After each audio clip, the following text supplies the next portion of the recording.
అంతులేని వారికి జీవమునిచ్చే జలములు, మరణ పడకలైన వారిని లేవనెత్తే జలములు, వ్యాధి బాధలున్న వారిని స్వస్థపరిచే జలములు, పాపం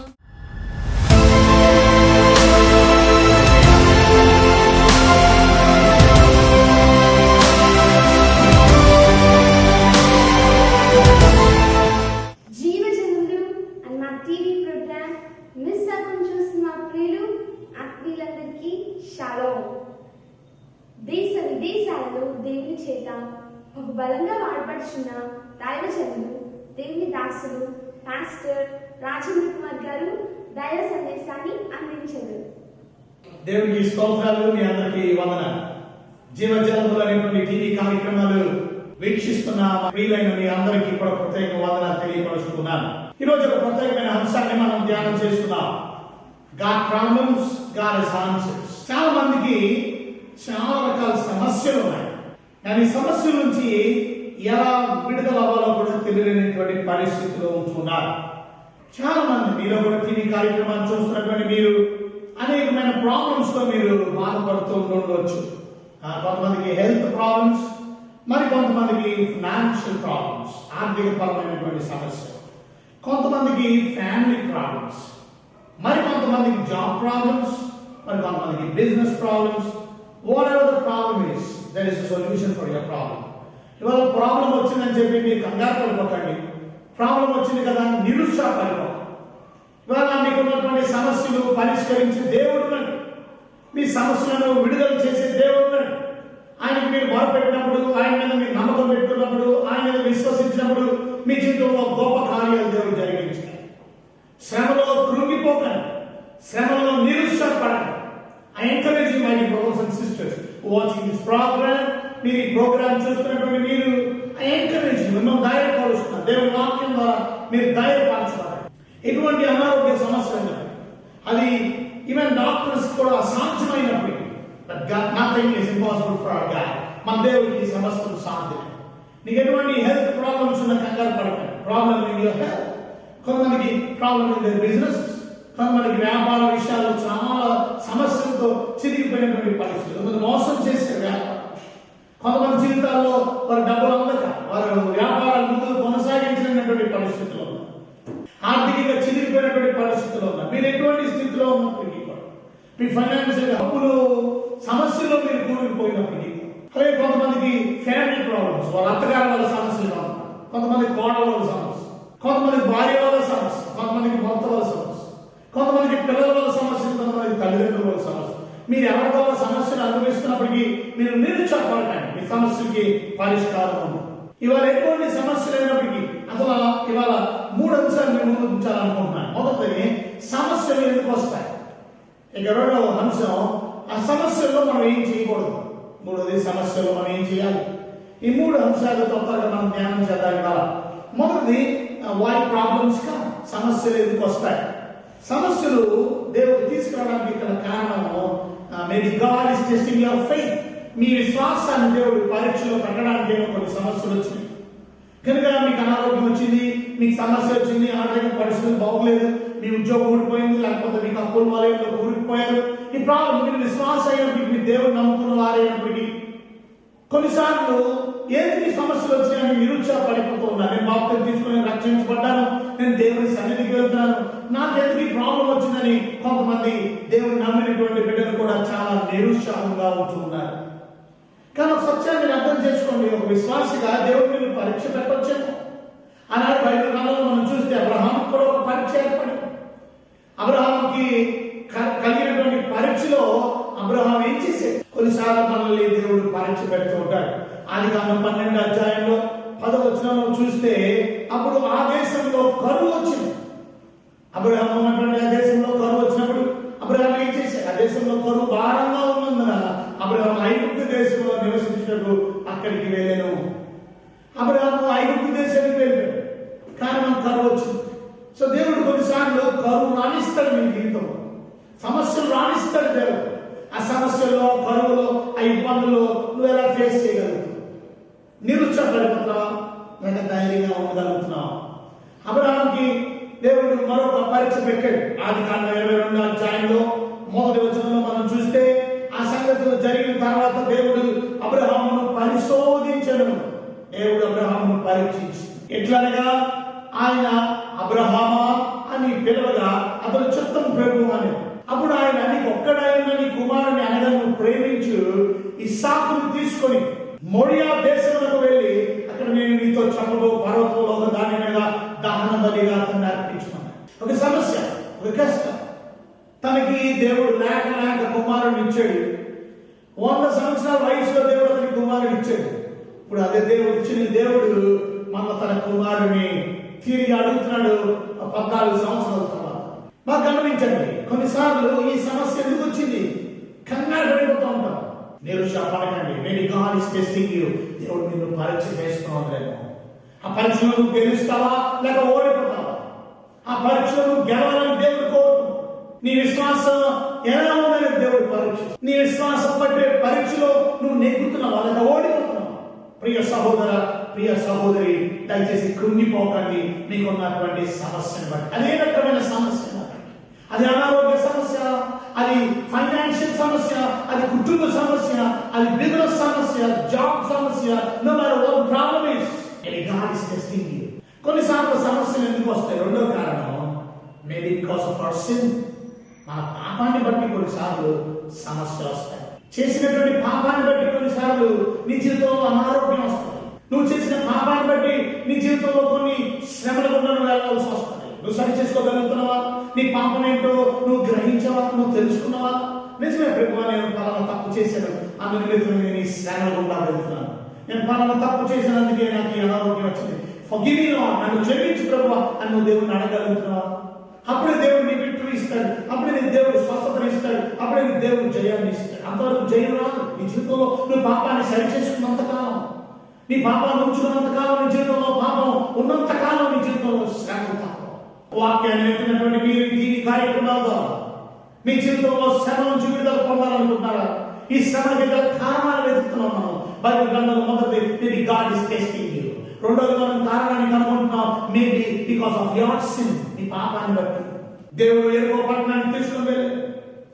ఇజ్రాయేలీయులందరూ కూడా ఎర్ర సముద్రం దాటారు. వారు మొదటి దేశాన్ని, కనాన్ దేశంలో ప్రవేశిస్తూ వారు ఆ ఎరుకో పట్టణం మీద విజయం సంపాదించారు. దేవుడు అన్నాడు, ఆ ఎరుకో పట్టణంలో ఏది ముట్టుకోవద్దన్నాడు. యెహోషువ గ్రంథం 7వ అధ్యాయం 1వ వచనం. శపితమైన దాని విషయంలో ఇజ్రాయేలు తిరుగుబాటు చేశారు. ఎంత బాధాకరమైన విషయం. అశపితమైన దానిలో దేవుడి దగ్గర తిరుగుబాటు చేసి ఇట్లనిగా యూదా గోత్రంలో జెరోహు మునిమనవడును జబ్దా మనుషుల్లో కర్మి కుమారుడైన ఆకాను శపితము చేయబడిన దానిలో కొంత తీసుకున్నాడు కనుక యెహోవా ఇజ్రాయేలు మీద కోపించెను. ఇవాళ మన జీవితంలో శ్రమల కారణం దేవుడి కోపము, మనం చేసిన పాపం. ఇక మూడో కారణాన్ని వెతికితే lack of faith. Maybe you are not having faith. విశ్వాసం లేకపోవడం వల్ల కొన్ని శ్రమలు వస్తాయి. ఇలా మన జీవితంలో దేవుడి మీద నమ్మకం లేదు, ఇంకా నమ్మకార్థంగా ఉంటున్నారేమో, ఇంకా ప్రభు మీద మీరు నమ్మకాన్ని పెట్టుకోలేదు. బైబిల్ గ్రంథంలో మనం చదివితే ఆదికాండం 16వ అధ్యాయంలో 2వ వచనాన్ని మనం చూస్తే, కాగా శారాయి ఇదిగో నేను పిల్లలు కనకుండా యెహోవా చేసుకున్నాడు, నీవు దయచేసిన దాసీత్వము. కనుక ఇక్కడ మనం చూస్తున్నాం, దేవుడు వాగ్దానం చేశాడు, నీకు సంతానం ఇస్తాను. 75 సంవత్సరాల వయసులో అబ్రహాముకి దేవుడు వాగ్దానం చేశాడు. ఒక అన్యుడిని దేవుడు ఏర్పాటు చేసుకున్నాడు. దేవుడు అతనికి వాగ్దానం ఇచ్చాడు, నీకు నేను సంతానం ఇస్తాను. 10 సంవత్సరాలు అయిపోయింది, ఇంకా సంతానం లేదు. వారు ఓపిక నశించిపోయి ఉన్నారు. కొన్నిసార్లు దేవుడు ఇచ్చిన వాగ్దానాలు నెరవేరలేనప్పుడు కొన్నిసార్లు మన జీవితంలో అపనమ్మకం తయారైంది, అవిశ్వాసం తయారైంది. నిజంగా దేవుడు ఇస్తాడంటారా? నిజంగా దేవుడు సహాయం చేస్తాడంటారా? కొన్నిసార్లు మీ జీవితంలో అపనమ్మకం మిమ్మల్ని శ్రమలో ఉండ నడిపించేలాగా చేస్తారు. ఈ రోజు ఇక్కడ మనం నేర్చుకోవాల్సిన ప్రాముఖ్యమైన విషయం, దేవుని వాక్యం వింటున్నటువంటి మీరు, మీ శ్రమకు గల మూడో కారణం ల్యాక్ ఆఫ్ ఫెయిత్. విశ్వాసం లేదేమో, మిమ్మల్ని మీరు భర్తీ చేసుకోండి. ఎంతో మీకు దేవుడి మీద నమ్మకం అసలు ఉందా? దేవుడి మీద నమ్మకం మీకు నమ్మకం లేక మీ జీవితంలో ఆ శ్రమ నుంచి విడుదల పొందలేకపోవడం. ఈ ప్రాబ్లమ్స్ కమ్స్. ఎందుకు సమస్యలు వస్తాయి అనే విషయాన్ని మనం ధ్యానం చేస్తున్నాం. సో మొదటి కారణం, సమస్యలకు గల కారణం నేను గాడ్ ఇస్ టెస్టింగ్ యు, దేవుడు నేను పరీక్షిస్తున్నాడని. రెండో కారణం మనం చేసిన పాపం వల్ల మనకి కష్టాలు. ఇక మూడో కారణం మేబీ ల్యాక్ ఆఫ్ ఫెయిత్, విశ్వాసం లేకపోవడం. ఇక నాలుగో కారణం చూస్తే ఈ శ్రమల గల కారణం maybe God wants to bless you, దేవుడిని ఆశీర్వదించాలని కోరుకోవడం. అందుకే కొన్ని శ్రమలు ఉన్నా నేను వెళ్ళడానికి దేవుడే అవకాశం ఇచ్చాడు, దేవుడే పర్మిషన్ ఇచ్చాడు. ఈ శ్రమలు ఎందుకు, ఈ బాధలు ఎందుకు, ఈ శ్రమ, ఈ అనారోగ్యం ఎందుకు అని నువ్వు కృంగిపోవాల్సిన అవసరం లేదు. Maybe God is allowing in your life so that through this tribulation time, ఈ ప్రాబ్లమేటిక్ సమయంలో దేవుడు నిన్ను పరిశోధిస్తున్నాడు, పరీక్షిస్తున్నాడు. అగ్నిలో సువర్ణము కాల్చబడినప్పుడు ఇవాళ నిజమైన సువర్ణమో కాదో తెలియదండి. ఇవాళ మన జీవితంలో అగ్ని లాంటి పరీక్షలు, అగ్నిలో పుటం వేయబడినట్టు ఇవాళ నువ్వు పుటం వేయబడుతున్నావు. ఎందుకు? ఆ పుటం వేయబడిన తర్వాత ఆ సువర్ణం మరి దగ్గర మెరిసిపోతుంది, ఇంకా అద్భుతమైన ప్రకాశవంతంగా తయారైంది. పాత బంగారం కొత్త బంగారం లాగా అయిపోతుంది. ఈరోజు మన జీవితంలో కూడా ఈ శ్రమలు, ఈ కారణం ఆలోచించండి మీరు కూడా. దేవుడు మిమ్మల్ని ఆశీర్వదించాలని ఆయన తలస్తూ ఉంటాడు. అందుకనే దిగులు పడకండి. ఈ శ్రమలో మీరు ప్రార్థన చేసుకోండి. దేవుడు అడిగిన ఈ కష్టాల్లో, ఈ శ్రమలో నేను చాలా కృంగిపోతున్నాను, కానీ నేను ధైర్యంగా ఉండాలిగా నీ వాక్యం ద్వారా నీ దైవ సేవకుడిని నిలబెట్టి నాతో మాట్లాడుతున్నందుకు వందనాలు. ప్రార్థన చేసుకోండి ప్రభు దగ్గర. నీ జీవితంలో తీర్మానం చేసుకోండి, ప్రభు నన్ను ఆశీర్వదించడానికేమో ఈ శ్రమలు, ఈ కష్టాలు, ఈ అనారోగ్యం. యోబు అనే భక్తుని బైబిల్ మనం చూస్తాం. ఎన్నో శ్రమలు. ఒకప్పుడు చాలా జమీందారు, కానీ అన్ని పోగొట్టుకున్నాడు. జమీందారు కాస్త పేదవాడైపోయాడు. ఒకప్పుడు చాలా ఆరోగ్యవంతుడు, కానీ అనారోగ్యం అయిపోయాడు. అరికాలు మొదలుకొని నడివెత్తే వరకు భయంకరమైన పురుగులు వచ్చేసింది. ఇల్లు లేదు, వాకిల్ లేదు, బూడిలో కూర్చొని చెల్ల పెంపు తీసుకొని గోక్కుంటున్నాడంట. ఎంత భయంకరమైన విషయం. ఈరోజు దేవుని పెట్టారా, ఇన్ని శ్రమలు ఆయన జీవితంలో రావడానికి కారణం ఏంటి? ఎందుకు ఇంత పెద్ద అనారోగ్యం? ఆయన కాళ్ళు నుంచి అరికాలు మొదలుకొని నడివెత్తడం కూడా భయంకరమైనటువంటి అనారోగ్యానికి గల కారణం వాయ్ గాడ్ ఇస్ allowing. దేవుడు పర్మిషన్ ఇచ్చాడు. బైబిల్ గ్రంథంలో మనం చూసినట్లయితే యోబు గ్రంథంలో 42వ అధ్యాయము 12వ వచనంలో చదువుకున్నట్లయితే అక్కడ రాయబడిన మాట, యెహోవా యోబును మొదట ఆశీర్వదించిన దానికంటే మరి అధికంగా ఆశీర్వదించాడు. అతనికి 14,000 గొర్రెలను, 6,000 వంచులను, 1000 జతల ఎడ్లను, 1000 ఆడుగాడులను కలిగెను. Double the portion of blessing. యెహోవా అంటే యోబుని మొదట ఆశీర్వదించిన దానికంటే మరి అధికంగా ఆశీర్వదించాడు. ఇవాళ మనం ధైర్యపరుస్తున్న దేవుడి వాక్యం కదా. సహోదర సహోదరి, దయచేసి కృంగిపోకండి, ధైర్యం కలిగి ఉండండి. మీ శ్రమల నుంచి దేవుడు విడిపించే దేవుడు, మీ బాధల్లో నుంచి విడిపించే దేవుడు. ఆ ప్రభువైన యేసుక్రీస్తుని మీరు ప్రార్థన చేసుకోండి. శ్రమలు ఎందుకు వస్తాయి? ఈ కారణాలు మనం వెతుకుతున్నాం. ప్రాబ్లమ్స్ ఎందుకు వస్తాయి? నేను గాడ్ ఇస్ టెస్టింగ్ యు, దేవుడు మిమ్మల్ని పరీక్షిస్తూ ఉండొచ్చు. Maybe because of your sin, మీ పాపాన్ని బట్టి అయి ఉండొచ్చు. Maybe you don't have faith, మీకు విశ్వాసం లేకపోవడం కారణమై ఉండొచ్చు. ఇక నాలుగది, maybe God wants to bless you. అత్యధికంగా దేవుడు నిన్ను దీవించాలని కోరుకున్నాడు. అందుకే ఈ శ్రమలో నువ్వు నిలబడతావా? నిలబడవు. ఈ కష్టాలను నిలబడగలవా? నిలబడలేవు. ఈ అనారోగ్యంలో నువ్వు నిలదొక్కగలవా? లేదా దేవుడిని విడిచిపెట్టేస్తావా? దేవుడే నిన్ను పరీక్షిస్తూ ఉండొచ్చు. దిగులు పడొద్దు సహోదరు, దిగులు పడొద్దు సహోదరి. ఈ వాక్యాన్ని వింటున్న మీరు ధైర్యం తెచ్చుకోండి. మరి ఈ శ్రమలో ఈ శ్రమ వచ్చినప్పుడు మనం ఎలా ఉండకూడదు? చాలా మంది శ్రమల్లో ఎలా ఉండకూడదో తెలియదు, అందుకనే అలా ఉంటూ ఉంటారు, దేవుడికి దుఃఖకరంగా జీవిస్తూ ఉంటారు.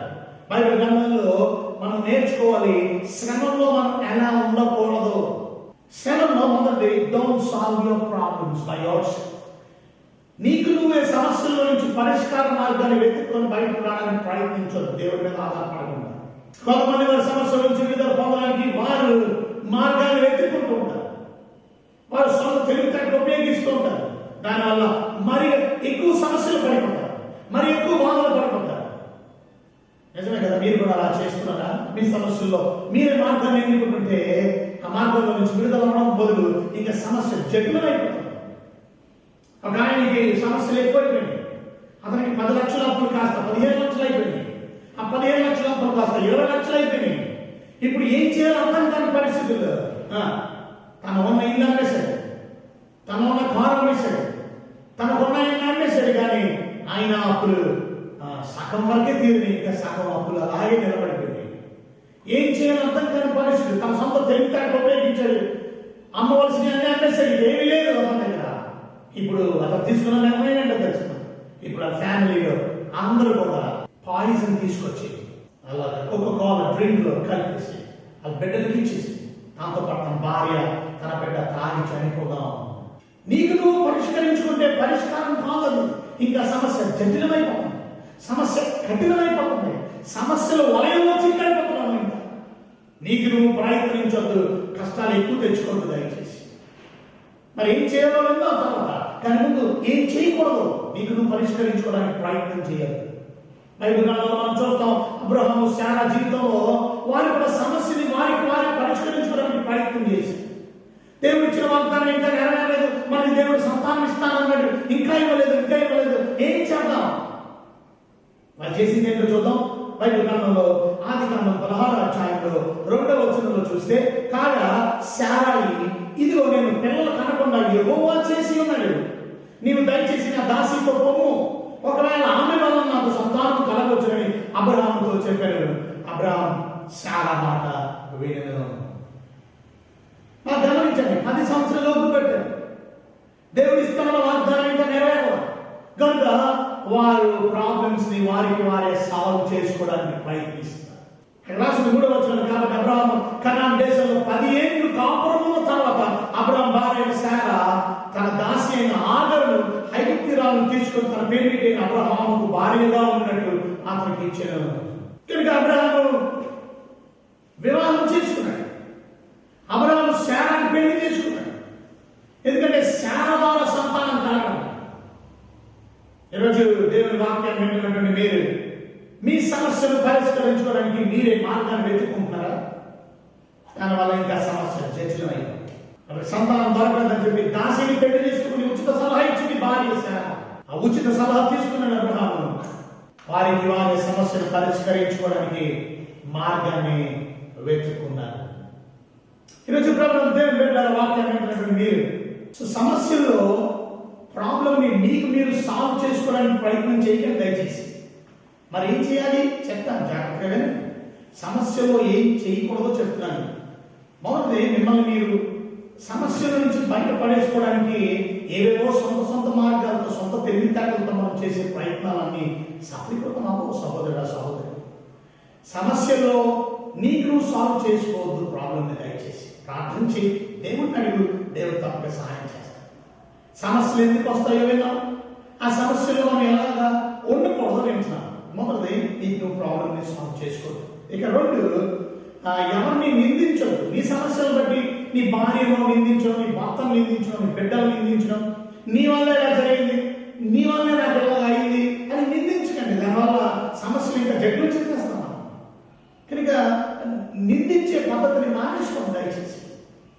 నీ వల్ల జరిగిందని కొంతమంది బ్లేమ్ చేస్తూ ఉంటారు. Don't blame others because of your problem. మీకున్న సమస్యను బట్టి ఇతరుని దయచేసి బ్లేమ్ చేయకండి. బైబిల్ గ్రంథంలో అదే అధ్యాయంలో మనం చూస్తాం, 16వ అధ్యాయం 5వ వచనంలో ఆదికాండంలో మనం చూస్తాం.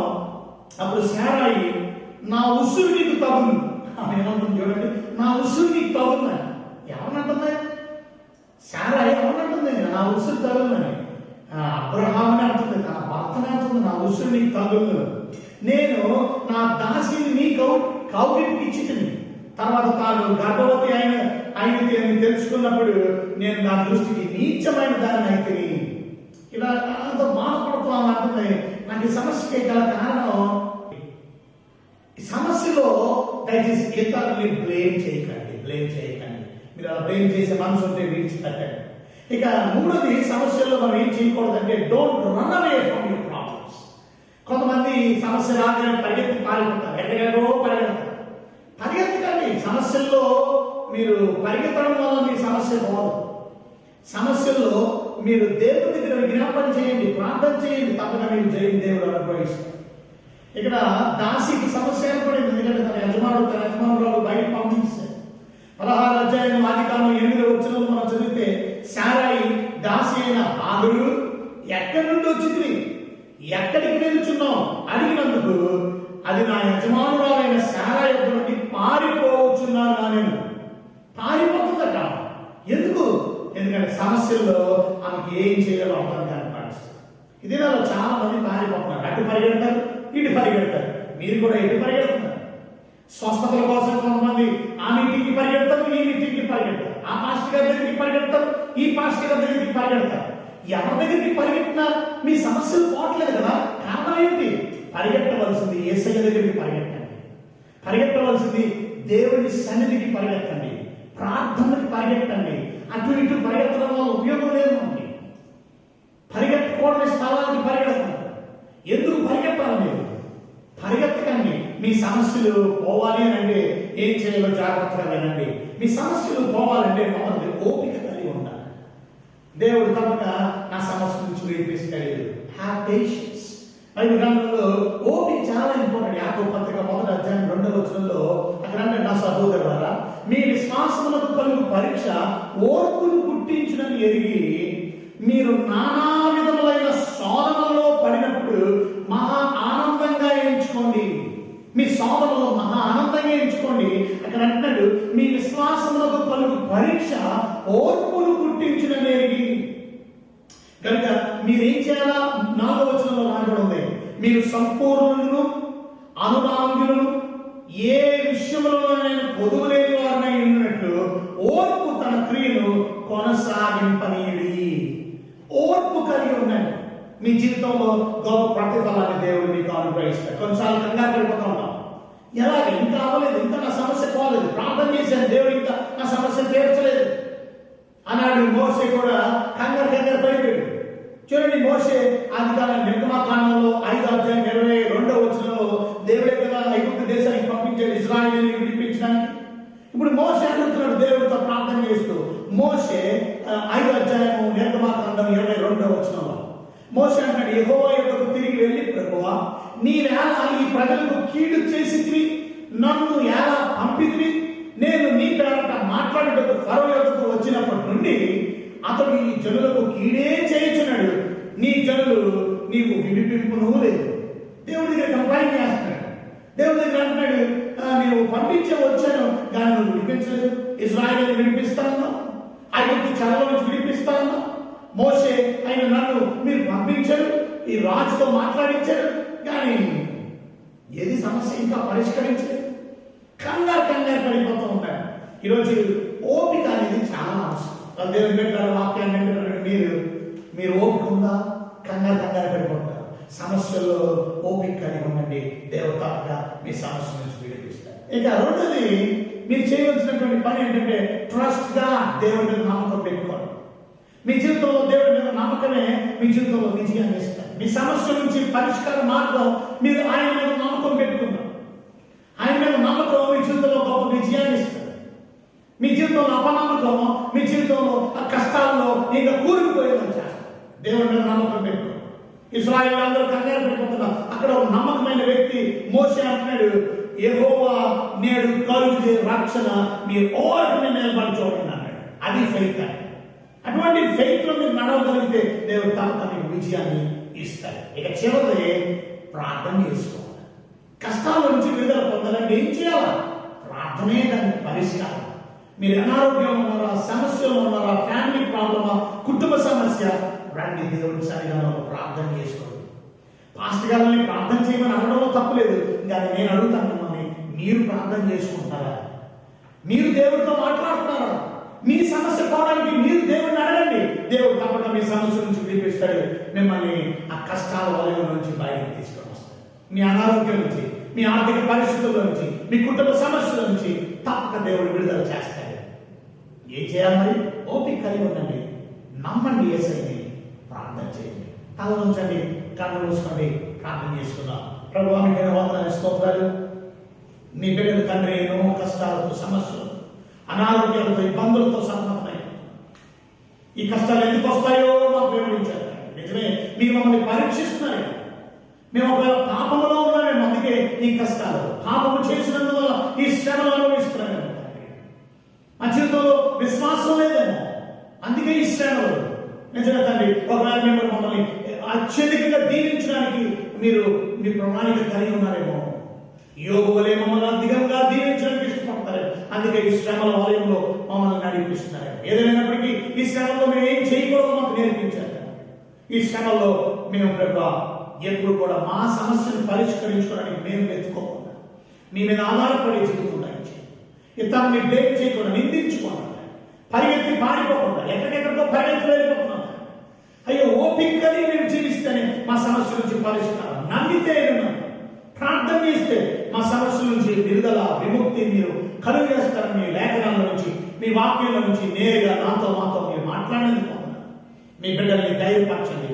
వారి సమస్యల నుంచి నేడే విడిపించండి, విడుదల దయచండి. అనారోగ్యాన్ని మీరు బాగు చేయండి, స్వస్థతలని వ్యాధిగ్రస్తులందరినీ మీరు బాగు చేయమని ప్రార్థన చేస్తాం. వారి కష్టాల నుంచి విడిపించమని, ఆర్థిక సమస్యల నుంచి విడిపించమని ప్రార్థన చేస్తున్నాం. మీరే సహాయం చేయమని యేసు పరిశుద్ధమైన నామములో వినయంతో బ్రతిమలాడి వేడుకుంటున్నాను మా తండ్రి. ఆమేన్. అందరికీ వందనాలు. God bless you. దేవుడు మిమ్మల్ని బహుగా దీవించుగా. ఎస్ఎస్సి మినిస్ట్రీస్ వారు నిర్వర్తిస్తున్నటువంటి ఎస్ఎస్సి ఆర్ఫన్ హోమ్ గురించి ప్రార్థన చేయండి.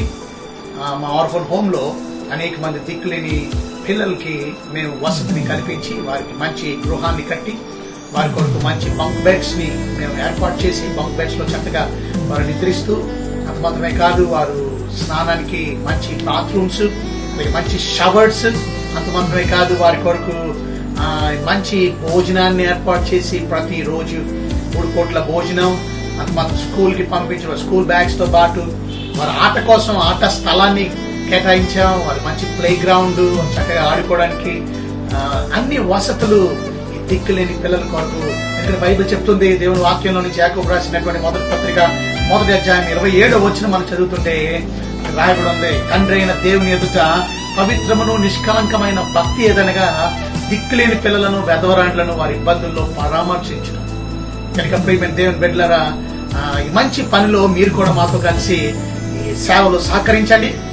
మీరు కూడా మాతో పాటు చేయ కలిపి ఈ దిక్కులేని పిల్లలను మనం పోషిద్దాం, వారి అవసరాలు చూద్దాం, వారి కోసం మంచి ఏర్పాట్లు చేద్దాం. ఆధ్యాత్మికంగా ఎదగడానికి కూడా మనం ఎంతో సహాయపడగలుగుతాం. వారు దేవుని యొక్క వాతావరణంలో చక్కని పాటలు, భక్తి పాటలు, వాక్యాలు నేర్చుకొని, వారు చక్కని కంఠపు వాక్యాలు నేర్చుకొని, దేవుని యొక్క కథలు, స్టోరీస్ నేర్చుకొని దేవుళ్ళు ఎదగడానికి సహాయపడుతూ ఉన్నారు. కనుక ఈ పనిలో మీరు కూడా మాతో కలిసి ఏకీపించండి. మీరు ఒక్క పిల్లవాడిని సపోర్ట్ చేయాలన్నా, 2 పిల్లవాళ్ళని సపోర్ట్ చేయాలన్నా మాకు ఫోన్ చేయండి. తప్పక మనం అందరం కలిసి ఈ పిల్లల కోసం మంచి భవిష్యత్తులో ఇంకా మంచి కార్యక్రమాలు మనం చేయడానికి let's all join hands together to do great works for God. రేపు ప్రభు వస్తున్నప్పుడు, నేను ఆకలిగా ఉన్నాను, మీరు నాకు భోజనం ఇచ్చారు. నేను తప్పిగా ఉన్నాను, మీరు నాకు దాహాన్ని ఇచ్చారు. కనుక మంచి పనులు చేసినందుకు దేవుడు మనకు తప్పక బహుమానం ఇస్తాడని నమ్మండి. కనుక మీరు కూడా నాతో కలిసి, మనం అందరం కలిసి దిక్కులేని అనాది పిల్లలను పోషిద్దాం, వారిని సంరక్షిద్దాం, ప్రభులోకి నడిపిద్దాం. God bless you. Our address, Jeeva Chelamulo, SCC Ministries, Lakshminagar Pipal Road, Vijayawada 520015. Our phone numbers 0866 2400 Our cell numbers 9985 22422 7799 12422. God bless you.